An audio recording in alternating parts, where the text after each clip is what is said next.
Hello my dear students, let us look at some more formulas in this particular module. Now, the very first one they want us to prove is integral of 1 upon root over a square minus x square is sine inverse of x by a plus c. Now my dear students, if you see the right hand side, you will understand the method. The right hand side requires sine inverse. Let us first copy the question. Now, as the right hand side requires sine inverse, what we should do is write it in the form of 1 minus x square inside the square root. For that, we should take a square common. So what we'll get is root over a square into bracket 1 minus x square by a square. Is that okay, my dear students? Now, that root of a square will become a. So can we write in the next step 1 by a integral of 1 upon root over 1 minus x by a the whole square dx. Now, if you compare this, it is nothing but integral of 1 upon root of 1 minus x square, which is nothing but sine inverse of x plus c. Now, my dear students, so what you will have is 1 by a and sine inverse of x by a upon 1 by a, because coefficient of x is 1 by a plus c. Now, my dear students, can we say 1 by a and 1 by a get cancelled to get sine inverse of x by a plus c? Is that okay?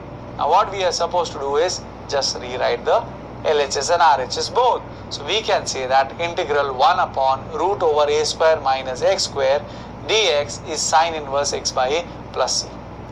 Now my dear students, let us look at one more important formula. They have asked us to prove integral 1 upon root over x square plus a square is log mod of x plus root over x square plus a square plus c. Let us see how to derive this. Let me copy this. Now my dear students, our problem here is we have a square root in the denominator and inside the square root there is an x square. That is, it is composite. We have handled such square roots in the chapter derivatives or differentiation. We can remove the square root by using a standard substitution, and that substitution is put x is equal to a tan theta. Whenever it is x square plus of a square, we put a tan theta. Obviously, the next step is differentiating. So what we'll get here is the value of tan theta also can be written as x by a, and on differentiating we get dx is a sec square theta d theta. Is that okay, my dear students? Now these changes we have to give effect into the integral. So the integral will become a sec square theta d theta upon under root of a square tan square theta plus a square d theta. Is that okay? Now my dear students, in the denominator, can I say it is a square common? The numerator is a sec square theta. Denominator, if I take a square common, I get a outside the square root, root of 1 plus tan square theta d theta. Now my dear students, can we say a cancels? The numerator is sec square theta upon, now root of 1 plus tan square, we know it is an identity, 1 plus tan square is sec square. So root of sec square is sec. So can I write here sec theta in the denominator and d theta? One sec term will cancel to give me integral of sec theta, which we already know. Integral sec theta is log mod of sec theta plus tan theta plus c. As such, you can say that the integral is over. But my dear students, the problem we have is the answer is in terms of theta, wherein the question was in terms of x. So we need to find the value of sec theta and tan theta in terms of x. Let us see that. Let me consider a right angle triangle. Our substitution was tan theta is x by a. Now my dear students, if tan theta is x by a, means opposite side has to be x and the adjacent side has to be a. So by Pythagoras theorem, the hypotenuse has to be root of x square plus a square. Now that we know all the sides of the triangle, we can find any trigonometric ratio.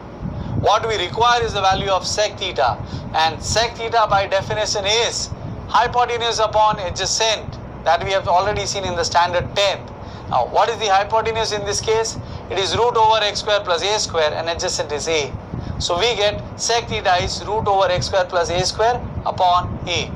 Now sec theta was required in terms of x, we have got that.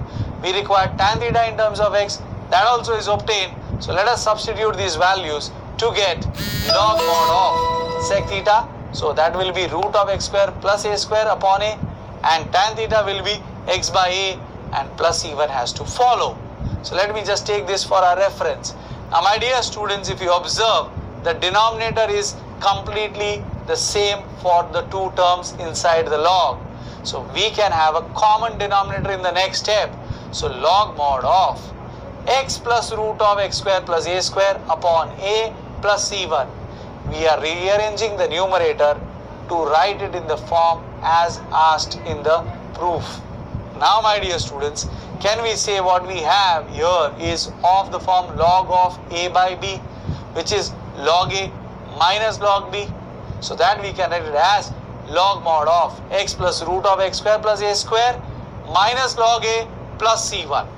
Now my dear students, we'll conclude the answer as, therefore integral 1 upon root of x square plus a square dx is equal to log mod of x plus root of x square plus a square plus c. And what is c in this case? C is nothing but minus log a plus c1. And this is how the proof has to be. Now for your practice, you have one more proof which you can do on the same lines. That's all we have in this module. Thank you very much.